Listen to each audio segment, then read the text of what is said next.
Dear student, मैं श्रद्धा inter college इस्लाम sir. आज हम बात करेंगे एकल बिंदु आवेश कारण उत्पन्न वैद्युत क्षेत्र की तीव्रता पर एग्जाम्पल। तो देखते हैं, एग्जाम्पल है कि 5 कूलाम के आवेश से 2 मीटर की दूरी पर उत्पन्न वैद्युत विभव का मान ज्ञात करो। मतलब कोई 5 कूलाम का आवेश है, उस 5 कूलाम के आवेश से 2 मीटर की दूरी पर उत्पन्न वैद्युत विभव का क्या ज्ञात करना है, मान ज्ञात करना है। तो पहले चित्र देख लेते हैं। तो हम मान लेते हैं कोई बिंदु O है और इस बिंदु O पर 5 कूलाम का आवेश है और इस 5 कूलाम के आवेश से 2 मीटर की दूरी पर बिंदु P है और इस बिंदु P पर वैद्युत विभव का मान ज्ञात करना है। तो इसके लिए देखिए, सबसे पहले हम लिख लेते हैं, दिया है क्या कि Q बराबर 5 कूलाम, R बराबर 2 मीटर और V बराबर क्वेश्चन मार्क। तो एकल बिंदु आवेश का उत्पन्न वैद्युत विभव का सूत्र होता है कि V बराबर 1/4πε0 Q बटे R। तो मान रख देते हैं, वहाँ पर 1/4πε0 नियतांक है, तो भी बराबर इसका मान होता है 9 × 10⁹ क्यू आवेश। आवेश का मान कितना दिया है, 5 बटे आर। आर का मान कितना दिया है, 2। अब इसको हल करेंगे तो 5 में 2 का भाग देंगे तो आएगा 2.5। तो हो गया 9 × 2.5 × 10⁻⁹ और जब 9 पूरे 45, 9 दूनी 18, 18 4 22, 22.5 × 10⁻⁹ या 0.1 अंक आगे ले जाएंगे तो 10⁻1 हो जाएगा। तो यहाँ पर क्या हो जाएगा, देखिए, गुणा करने पर 22.5 × 10⁻⁹, जब 0.1 अंक आगे ले जाएंगे तो 9 एक 10⁻1 बढ़ जाएगा। तो हो गया, देखिए, 0.1 अंक आगे ले गए तो हो गया 2.25 × 10⁻1 × 10⁻9। और जब आधार समान हो तो घात आपस में जुड़ जाते हैं तो 9 एक कितना हो जाएगा, 10। तो V बराबर 2.25 × 10⁻10 वोल्ट। यह हो गया एकल बिंदु आवेश कारण उत्पन्न वैद्युत विभव। अब हम बात करेंगे कि यदि कोई वैद्युत द्विध्रुव है तो उस वैद्युत द्विध्रुव के कारण वैद्युत विभव कितने स्थिति में उत्पन्न होंगे। तो यहाँ पर देखिए लिखा गया है कि वैद्युत द्विध्रुव के कारण उत्पन्न वैद्युत विभव। तो वैद्युत द्विध्रुव के कारण उत्पन्न वैद्युत विभव निम्न 2 स्थितियों में ज्ञात करते हैं। एक होता है अक्षीय स्थिति और दूसरा होता है निरक्षीय स्थिति। तो हम बात करते हैं अच्छी स्थिति क्या होता है। अच्छी स्थिति मतलब अक्ष पर, और निरक्षीय स्थिति मतलब या तो अक्ष के ऊपर या तो अक्ष के नीचे। ठीक, तो हम देख लेते हैं कि अच्छी स्थिति क्या होता है। तो अच्छी स्थिति में देखिए, पहले चित्र समझिएगा। अच्छी स्थिति में यहाँ पर हम मान लेते हैं कोई वैद्युत द्विध्रुव है और इस वैद्युत द्विध्रुव का नाम हम रख देते हैं AB। और वैद्युत द्विध्रुव है तो यह -Q तथा +Q आवेश से मिलकर बना होगा और दोनों आवेशों के बीच की दूरी कितनी होगी, O। तो लिखेंगे, माना कोई वैद्युत द्विध्रुव AB है जो -Q तथा +Q आवेशों से मिलकर बना है और दोनों आवेशों के बीच की दूरी कितनी है, 2L है। अब वैद्युत द्विध्रुव AB का मध्य बिंदु O है और बिंदु O से R दूरी पर स्थित बिंदु P है और इसी बिंदु P पर हमें वैद्युत विभव का क्या ज्ञात करना है, मान ज्ञात करना है। चित्र देखिए, अच्छी स्थिति का चित्र है। तो यहाँ पर लिखा गया है, माना कोई वैद्युत द्विध्रुव AB है जो -Q तथा +Q आवेशों से मिलकर बना है। दोनों आवेशों के बीच की दूरी 2L है। AB का मध्य बिंदु O है। O से R दूरी पर स्थित बिंदु P है। इसी बिंदु P पर हमें वैद्युत विभव का मान ज्ञात करना है। अब बताइए, O से P के बीच की दूरी R, यहाँ से यहाँ 2L है तो यहाँ से यहाँ L होगा और यहाँ से यहाँ भी L होगा।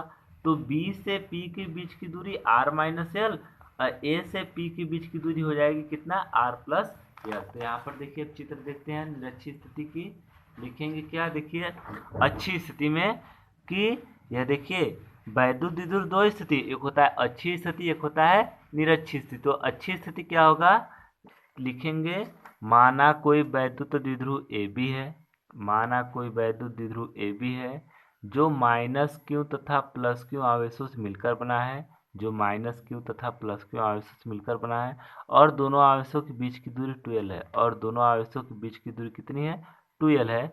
वैद्युत द्विध्रुव AB का मध्य बिंदु O है। वैद्युत द्विध्रुव AB का मध्य बिंदु O है।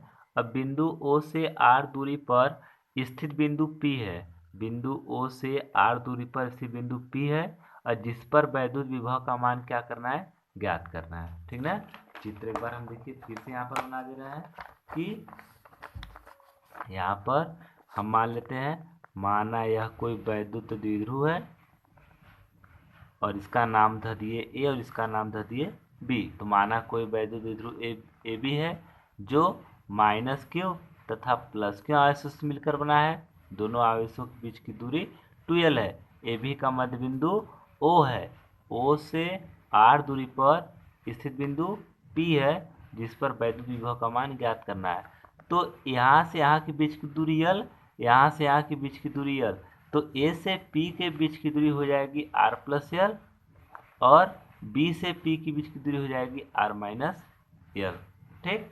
तो यहाँ पर देखिए अब हम इसी चित्र के आधार पर सूत्र का डेरिवेशन करेंगे। तो हम पहले इस के कारण यहाँ पर विभव निकालेंगे, फिर इसके कारण, और विभव अदिश राशि है, अदिश में परिणामी ज्ञात करने के लिए दोनों को आपस में जोड़ देते हैं। तो देखिए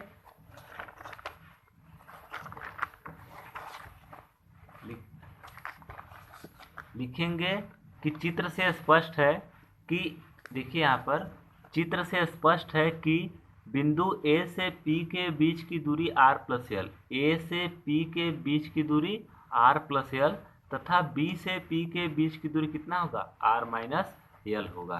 ठीक। तो यदि माइनस क्यू आवेश के कारण बिंदु P पर, यदि यह माइनस क्यू आवेश है, इसके कारण बिंदु P पर उत्पन्न वैद्युत विभव V1 हो, तो सूत्र होता है V बराबर 1/4π/Q/r। तो V के स्थान पे V1, 1/4π/Q के स्थान पर किसका प्रयोग किए हैं, माइनस क्यू का, और बटे r दूरी है, और इस माइनस क्यू से P के बीच की दूरी कितनी है, r प्लस एल। अब यहाँ पर जिस तरीके से V1 देखे उसी तरीके V2 देख ले। यहाँ पर हम चाहें तो हल करने पर या माइनस आगे ला सकते हैं। तो V1 बराबर -1/4π/Q/r प्लस एल। अब नीचे देखते हैं कि यदि प्लस क्यू आवेश के कारण बिंदु P पर उत्पन्न वैद्युत विभव V2 हो, तब के लिए क्या हो जाएगा, V2 बराबर 1/4π/0 प्लस क्यू बटे, देखिए प्लस क्यू आवेश से P के बीच की दूरी कितनी है, r माइनस एल। तो r के स्थान पर कितना है, r माइनस एल। अब वैद्युत विभव अदिश राशि है और अदिश में परिणामी ज्ञात करने के लिए दोनों को आपस में जोड़ देते हैं। लिखेंगे वैद्युत विभव अदिश राशि है, अतः परिणामी विभव V हो तो V बराबर V1 प्लस कितना, V2। अब V1 V2 का हम क्या रखते हैं, मान। तो V1 का मान कितना है, -1/4π/Q/r प्लस एल, और प्लस V2 का मान 1/4π/Q/r माइनस एल। हम चाहें तो प्लस राशि को यहाँ पर देखिए आगे पीछे कर सकते हैं, लेकिन यहाँ पर Q/4π इसमें भी है और Q/4π इसमें भी है। तो Q/4π कॉमन ले लेंगे तो -1/r plus L plus 1/r minus L. इस प्लस राशि को आगे और इस माइनस राशि को पीछे कर दीजिए। तो करेंगे आगे पीछे तो यह हो जाएगा 1/r minus L minus 1/r plus L. तो हो जाएगा V बराबर Q/4π 1/r माइनस एल, यहाँ पर हो गया 1/r प्लस एल। अब इन दोनों का हम एलसीएम लेंगे, और जब दोनों का हम एलसीएम लेंगे तो एक r प्लस एल एक r माइनस एल। तो r माइनस एल से r माइनस एल क्या हो जाएगा, कैंसिल, बचेगा क्या, r प्लस एल, और r प्लस एल का एक में गुणा करेंगे तो r प्लस एल, फिर माइनस है तो माइनस, अब प्लस से भाग देंगे तो यह प्लस वाला कैंसिल, बचेगा माइनस। अब यहाँ पर चिन्ह माइनस है तो इसका चिन्ह अंदर का बदलेगा, तो यहाँ पर r माइनस एल, ब्रैकेट बंद कर दिए। अब जब यहाँ पर हम चिन्ह हटाएंगे, चिन्ह ब्रैकेट हटाएंगे तो यह अंदर का चिन्ह बदल जाएगा। तो V बराबर Q/4π r प्लस एल और minus r plus L, r से r क्या हो गया, कैंसिल, और जब r से r कैंसिल तो l में l जोड़ेंगे कितना हो जाएगा, 2l। तो यहाँ पर लिखा गया है कि V बराबर Q/4π गुणे 2l/r² माइनस l², क्योंकि वहाँ पर वर्गांतर लग गया, एक कोष्टक में a माइनस बी और एक कोष्टक में a प्लस बी। यहाँ पर देखिए वर्गांतर, एक कोष्टक में माइनस एक कोष्टक में प्लस, तो r² माइनस l²।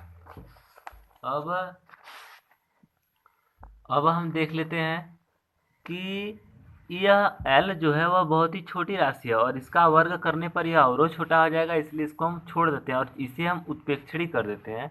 उत्प्रेक्षणी मतलब छोड़ देते हैं, क्यों, क्योंकि r² का मान l² के मान के अपेक्षा बहुत बड़ा है, अतः बहुत छोटी राशि l² होने के कारण इसको हम छोड़ देंगे। और जब छोड़ देंगे तो सूत्र हो जाएगा V बराबर Q को यहाँ पर गुणा कीजिए तो 1/4π क्यू गुणे 12 बटे आर स्क्वायर। क्यू गुणे 12 के स्थान पे हम क्या लिख सकते हैं, पी। यह वैद्युत ध्रुव के आकुल की परिभाषा है, तो इसके स्थान पर पी लिख दिए तो v बराबर 1/4 पी बटे आर स्क्वायर।